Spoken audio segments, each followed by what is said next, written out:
Magandang gabi po sa ating lahat at welcome po muli sa ating evening devotional. At sa gabing ito, tayo po ay pangungunahan ni Brother Martin Paladjo.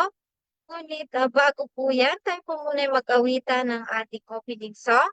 At opening prayer naman po kung sino ang pwedeng makapag-pray.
Tayo po ay manalangin. Ama namin nasa langit, kami po ay lubos na nagpapasalamat sa buhay at kalakasan na inyo pong pinagkaloob sa amin at yun din po sa pag-iingat at paggabay sa amin sa buong araw na ito. At sa aming pong pag-aaral ang inyong mga salita ay aming pong hinihiling ang inyong banal na presensya na samahan po naman kami at pagkalooban kami ng makalangit na karunungan upang aming pong maunawaan ng lubusan ng mensahe po na aming pong mapapakinggan. Tulungan din naman kami na ito po ay aming magtatak sa aming puso't isipan at naway maging gabay po namin sa aming paglalakbay bilang mga Kristiyano. At tulungan din nawa ang inyong pong tagapagsalita na kanya pong maibahagi ng maayos at malinaw at ayon lamang po sa inyong mga salita. Maraming pong salamat sa pagdinig sa aming dalangin sa pangalan ni Jesus. Amen.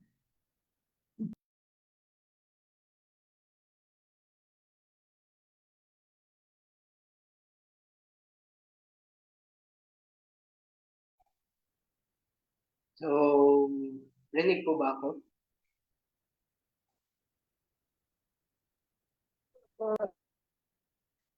Okay. So, muli po magandang gabi po sa ating lahat. And habang hinihintay po natin yung slides, Ah,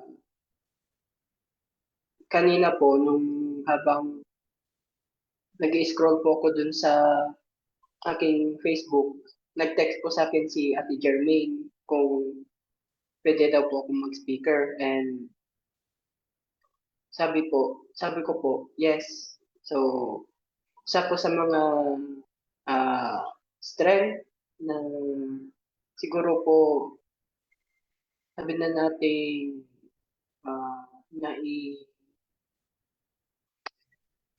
ah, gusto kong i-share ay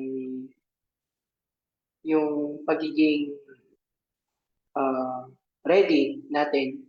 And yun nga, um, hindi apa yung slides natin. Hindi na po.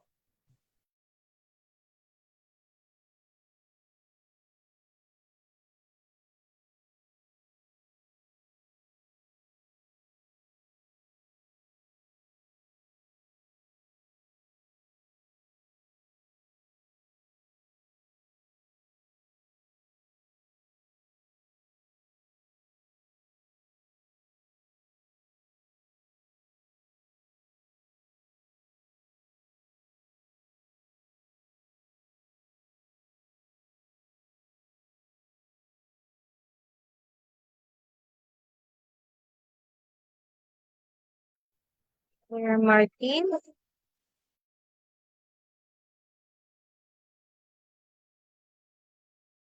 Ayan. So, nandiyan na po sa front. So, ang ating pamagat or pamagat ng ating devotional po ngayon ay Grace Refreshing. Ito po ay galing po sa devotional ng God's Amazing Grace, July 16. Next slide po. So, sabi po sa ating key text, repent ye therefore and be converted, that your sins may be blotted out, when the times of refreshing shall come from the presence of the Lord. Next slide po. So, sabi po dito, the third angel's message is swelling into a loud cry, and you must not feel at liberty to neglect the present duty. So, ang ikatlong anghel na mensahe or ang mensahe ng ikatlong anghel ay nagsuswell or lumalaki into a loud cry or malakas na iyak or tawag. And sa atin po, we must not feel at liberty or hindi po natin wag po tayong maging ano yun malawak or sabihin na natin malaya tayo na i-neglect yung present duty and still entertain the idea that at some future time you will be the recipients of great blessing. Okay? When without any effort on your part, a wonderful revival will take place. So, sa atin, kailangan po natin maging recipients of great blessing. When without any effort or kung wala po tayong sabihin po natin contribution sa ating revival or yun po. Sorry, medyo kinakabahan po ko. Next slide po. Today, you are to give yourselves to God that He may make you vessels unto honor. So, ngayon po, kailangan po nating i-surrender or give up yung ating sarili, yung ating likas sa Panginoon para tayo po ay maging vessel or maging channel sa kanyang honor and meet for His service. Today, you are to give yourself to God that you may be emptied of self emptied of envy, jealousy, evil surmising, strife, everything that shall be dishonoring to God. No? So, para po pala maging channel or maging vessel sa kanyang honor, kailangan po nating i-empty or unlearn yung mga negative na mga likas po natin, no? Nakita po natin is jealousy or evil surmising, lahat na po ng negative na likas natin, no? Kailangan po nating i-empty para po yung blessings or yung mga character ng Panginoon is mapunta sa atin para tayo po ay maging vessel. Next slide po. Today, no, sabi po, di ba, 3 beses na pong sinabing today. So, sabi nga po, today, you are to have your vessel purified. Hindi lang po pala emptied. So, purified din po, that it may be ready for the heavenly dew, ready for the showers of the latter rain, for the latter rain will come, and the blessings of God will fill every soul that is purified from every defilement. So, hindi lang po pala empty, kundi purified. Parang sa physical natin na katawan, meron po yung tinatawag natin cleansing. Ang cleansing po ng ating character or yung sa spiritual is yung mga negative na traits, i-empty po natin, hugasan po natin yung mga negative na traits so that we may be able to be ready or maging handa para sa dew, para sa latter rain. And so that our soul will be blessed by God in every way. Next slide po. It is our work today to yield our souls to Christ, that we may be fitted for the time of refreshing.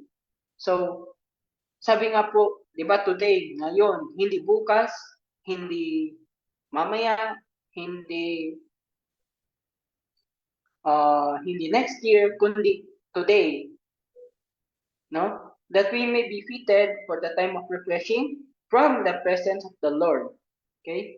Fitted for the baptism of the Holy Spirit. No? Kaya po, meron po yung tinatawag natin na justification kasi doon natin cleanse or may empty natin yung ating mga traits that dishonors God, and yung sanctification, yun yung paglinis or pag-cleansing sa ating na-empty na mga vessels para sa glorification, which is yung ating pagbalik ng Panginoong Jesus. Next po.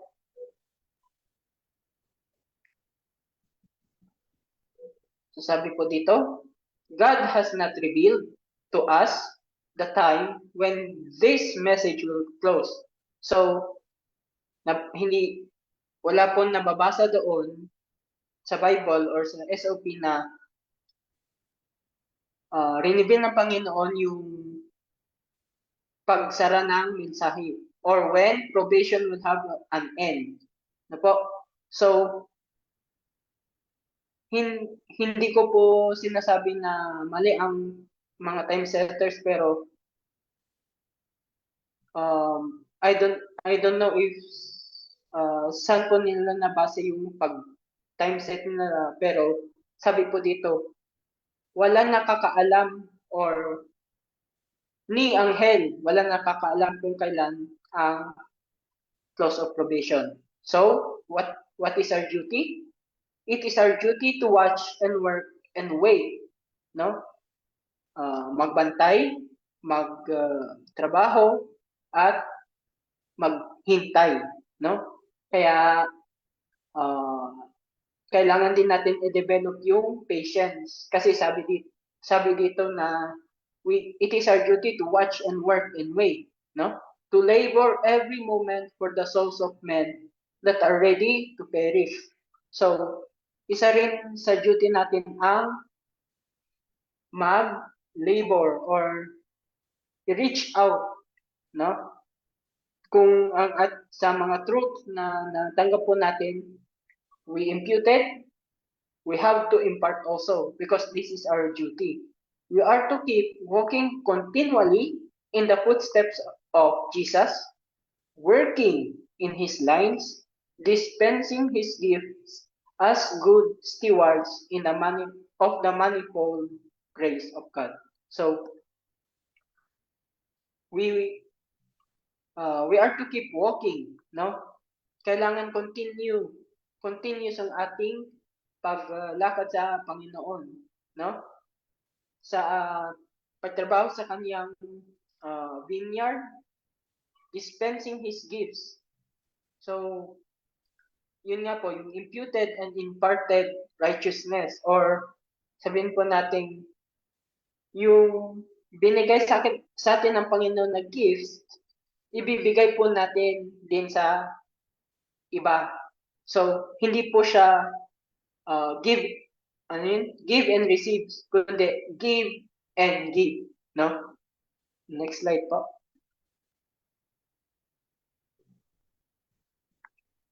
Sabi po dito, the word of the Lord reveals the fact that the end of all things is at hand, no?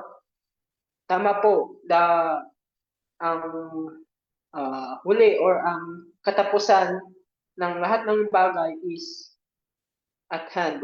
This is an idiomatic expression na sabi ang kwan po nito is it's really near or malapit na po ang pagkatapusan ng lahat ng bagay, no? And its testimony is most decided that it is necessary for every soul to have the truth planted, no? Hindi lang po siya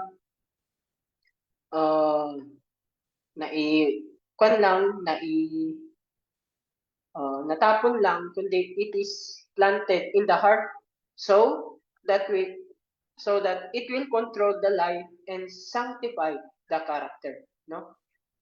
The Spirit of the Lord is working to take the truth of the inspired word and stamp it upon the soul that professed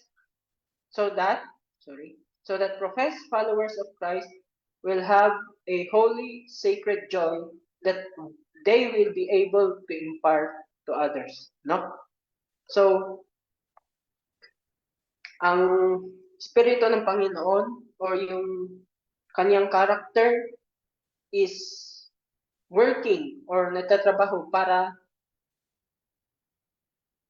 makuha or kumbaga mag-upgrade yung truth of the inspired word and stamp. Ang stamp po ay isa sa mga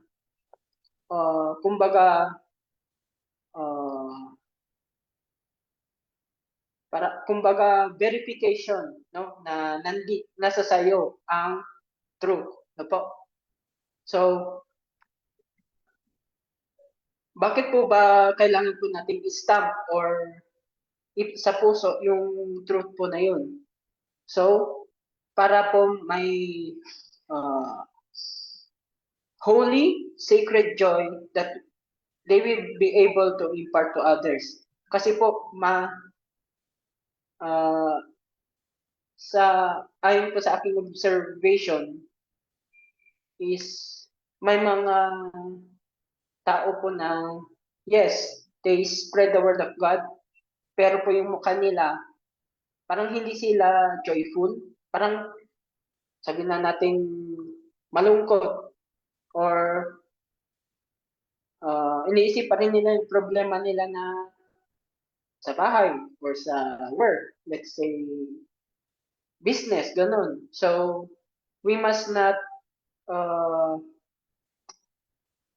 if we fully stamp the truth or the Bible in our hearts, we will have the joy na yung, alam mo yung kahit may problema ka, may mga trials na nadadama mo, nakangiti ka pa rin at positive ka pa rin sa lahat ng bagay. Kasi may effect ang kwan din natin yung sa expression din natin sa iba. Let's say for instance, nag-share ang isang let's say missionary or mga pastor ng Word of God sa non-Adventist or let's say non-Christian community.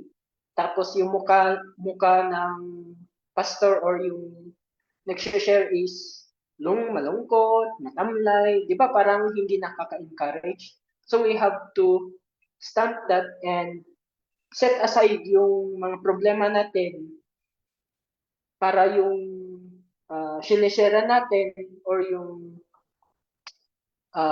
binabible studyan natin is mas ma-encourage sila na, oh, ang saya pala maging Christian or saya pala maging Adventist, ganun. No? So, next slide po. Our only safety is in being ready for the heavenly refreshing. No? Our only safety means ang tanging ligtas or kaligtasan natin is in being ready for the heavenly refreshing. Kasi kung magiging safety tayo sa iba, hindi po yun, let's say, hindi po yun ang ready na sinasabi po dito, kundi yung heavenly refreshing na yun yung ating only safety, no? Having our lamps trimmed and burning, day by day, we are to seek the enlightenment of the Spirit of God, that it may do its office work upon the soul and character. No? So, araw-araw or sa araw-araw nating pamumuhay, may work man tayo, nasa bahay lang, we are to seek the enlightenment of the Spirit of God. No?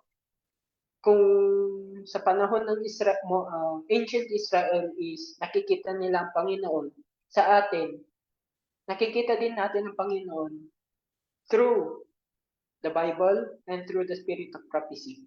No? That it may do its office work upon the soul and character. No? Next slide po. Kung meron pa po. Okay, so sa ating devotional, 3 beses po, apat na beses ang na nabanggit ang today. So, in this moment, sana ma-realize po natin na the end of all things is at hand. So, including me, may mga negative traits pa rin po ako na kailangan din po nating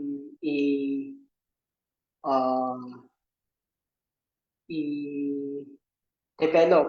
So, in order for us to develop that character, our only safety is in the heavenly refreshing and also to our Lord Jesus Christ. Yun lamang po.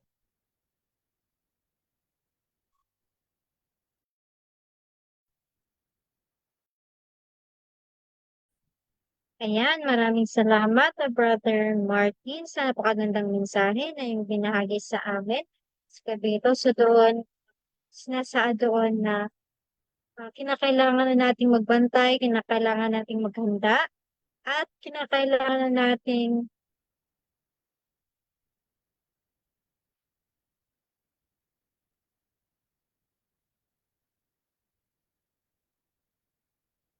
lang.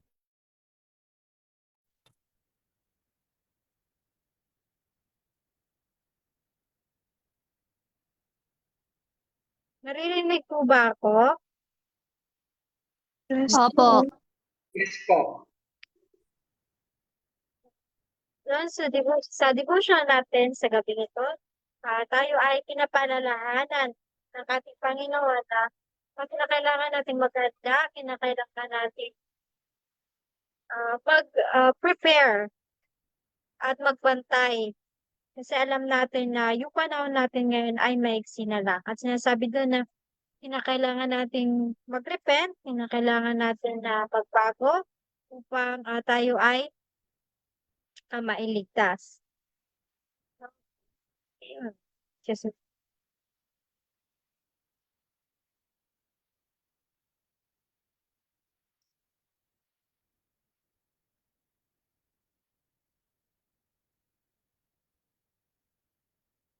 Sabi nga sa ating key text, Acts 3 verse 19, na repent ye therefore, and be converted, that your sins may be blotted out, when the times of refreshing shall come from the presence of the Lord. So, kinakailangan na natin na pag-repent sa ating mga kasalanan. Our only safety is in being ready for the heavenly refreshing, having our lamps trimmed and burning. Day by day, we are to seek the enlightenment of the Spirit of God that it may do its office work upon the soul and character. So, yun lamang yung tanging paraan para tayo ay may ligtas. Yung paghahanda natin sa kanyang pagpaparito at kinakailangan na panatilihin nating nakailaw yung ating mga lamps para tayo ay maging liwanag dito sa libutan at para tayo ay makabahagi sa salita ng ating Panginoon. So, sino po ang merong mga karagdagan? I-open niyo lang po ang inyong microphone at camera. Dito po, sa kasamaan po sa Zoom, sino po ang merong mga karagdagan? Sister Daniela, Sister Tricia, at Sister Maine at ang kanyang kasamahan. Meron po ba kayong mga karagdagan? At sa mga nanonood po sa Facebook Live, kung meron po kayong natutunan at meron po kayong karagdagan or insight, pwede niyo lamang po i-comment sa ating Facebook Live. Sister Daniela, may dadagdag ka ba? Ayan, so magandang gabi po. Naririnig po ba ako? Opo. Ayan, so napakaganda po ng ating napag-aralan kasi dito natin makikita na it's our duty pala talaga yung magbantay, gumawa, maghintay, 'di ba? Lalong-lalo na sa gawain na iniatas sa atin ng Panginoon. So, sabi pa nga diyan, 'di ba, every moment for the souls of men that are ready to perish. Hindi natin inaakala na minuto may mga namamatay na kaluluwa na hindi nakakalam ng katotohanan. Kaya nga minsan tayo parang sa isang araw hindi tayo makagawa, parang nadidelay yung gawain, di ba? Pero yung hindi natin inaakala na napakadaming kaluluwa na nasa paligid natin, naghihintay silang puntahan natin. Kasi bilang tagapagdala pala ng katotohanan, kailangan pala talaga natin silang puntahan sa kanila at ibahagi ito. At kung tutuusin sa mga tawag doon yung a simple act of kindness, 'di ba? A simple act of giving, ganun, maipapakita natin yung kabutihan ng Panginoon sa atin, sa atin para sa iba. So, gusto ko lang i-detail dito na kailangan talaga na tayo ay gumawa kahit sa maliliit na bagay na magampanan natin yung tungkulin natin bilang manggagawa. Kahit saan tayo magpunta, no? Kasi napakadami nating mga napuntahan, Pero tinatanong natin sa sarili natin kung nagiging liwanag ba ako sa lugar na pinupuntahan ko, di ba? So ito din nagpapakita sa atin na yung salita ng Panginoon, yun po talaga sana yung makita sa buhay natin. Ah, imbis tayo tumingin sa iba, no? Kasi minsan, di ba, tumitingin tayo sa kahinaan ng iba. Pero kapag pala yung sarili natin yung tinitingnan natin, napakadaming nating mga hindi pa nagagawang gawain. So mga kapatid, paalala sa atin na kahit na anong, gaano kaliit na gawain, kapag ginawa natin ito ng may katapatan, bibigyan tayo ng Panginoon ng mga more pa na gawain, na mga paraan para tayo gumawa. So ito lang po yung paalala sa atin na gawin po lamang natin na tayo ay maging tapat sa gawain na ito at patuloy tayong pagpapalain ng Panginoon. Yun lamang po. Maraming salamat, Sister Daniela, sa iyong karagdagan. So, sino pa po?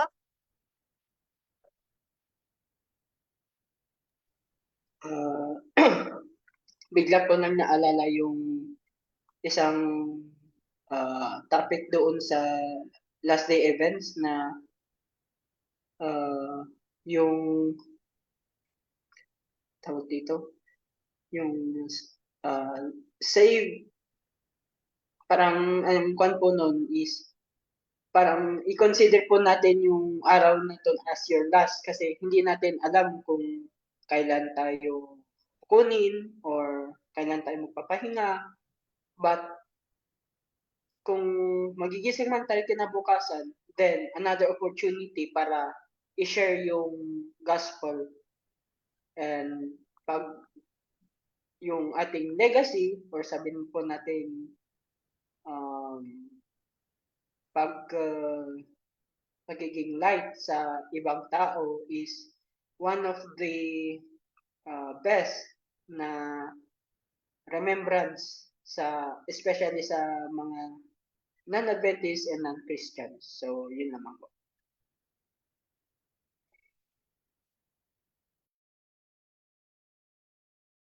Maraming salamat muli, Brother Martin. So, sino pa po ba?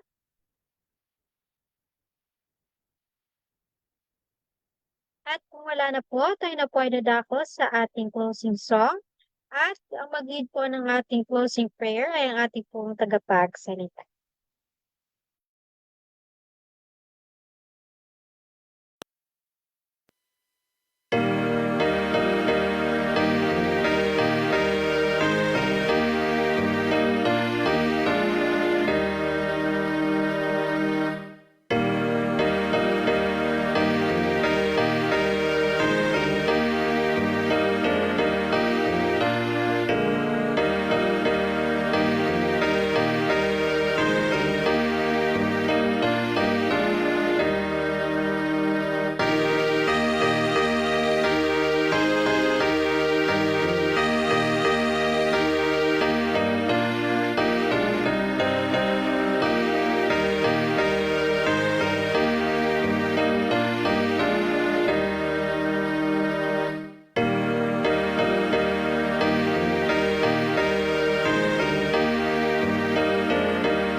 Tayo po'y manalangin.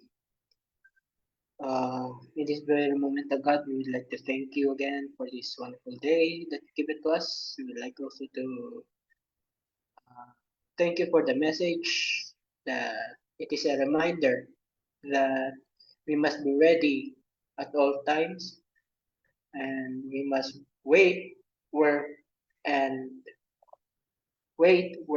watch. So this is my prayer that may each and every one of us who hears this message be enlightened. And this is my prayer. Kind forgive us more our sins. In His name we pray. Amen.